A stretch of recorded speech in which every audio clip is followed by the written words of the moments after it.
This is Tom Fox, and welcome to the Daily Compliance News. Today, I want to begin by telling you about an exciting new podcast I'm beginning this week. It is AI Today in 5, where I curate 5 stories about AI and how it works in compliance and general business application that you can use in your business or in your compliance world on a daily basis.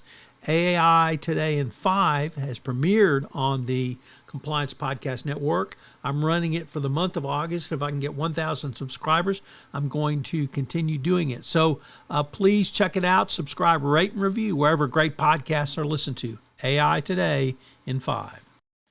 The Daily Compliance News for August 27, 2025, the Anti-DEI Compliance Edition.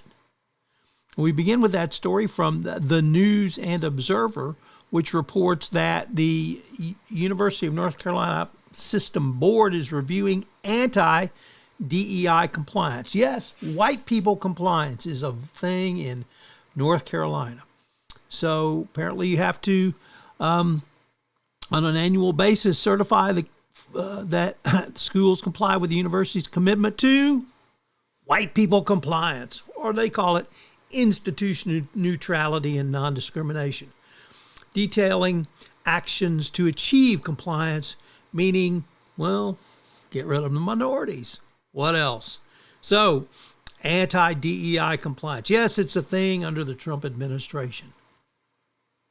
And a very interesting article from the D&O Diary. What do you say when the CEO is sick? Anyone who remembers Apple, and certainly the illness, cancer of Steve Jobs and his passing away. There was the situation involving Mark Hurd at Oracle, his health issues and his death. And we had a case where the CEO, Thomas Seibel of C3.ai, developed blindness. And he reported this to the shareholders of the company, but the results, second quarter results, were below expectations. So a group of shareholders has sued, saying that, he did something wrong. It's not quite clear what he did since he reported it. Nevertheless, how much do you have to disclose and how much should stay private? We've discussed the private nature or not of a CEO, but what do you say to protect yourself?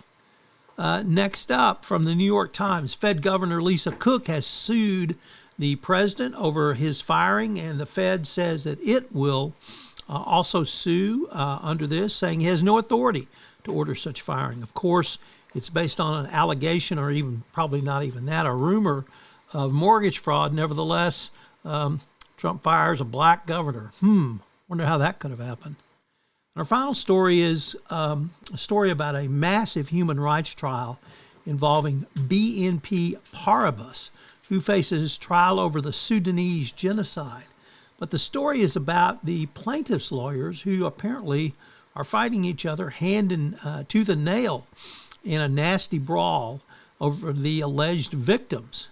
The case was to start a 10-week trial in Manhattan on September 8th, but now that is apparently up in the air.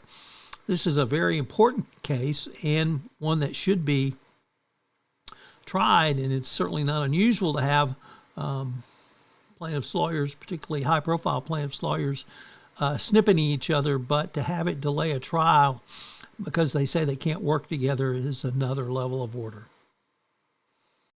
We had perhaps the worst tragedy to ever hit my home county in its history over this weekend, and myself and my family are fine, but multiple others who lost loved ones, lost family members, are obviously not fine. So if you can find your way to help with any donation, I would greatly appreciate it. This is Tom Fox. Thank you. The Daily Compliance News is a production of the Compliance Podcast Network and a proud member of C-Suite Radio. Thanks so much for listening. I hope you'll join me again tomorrow.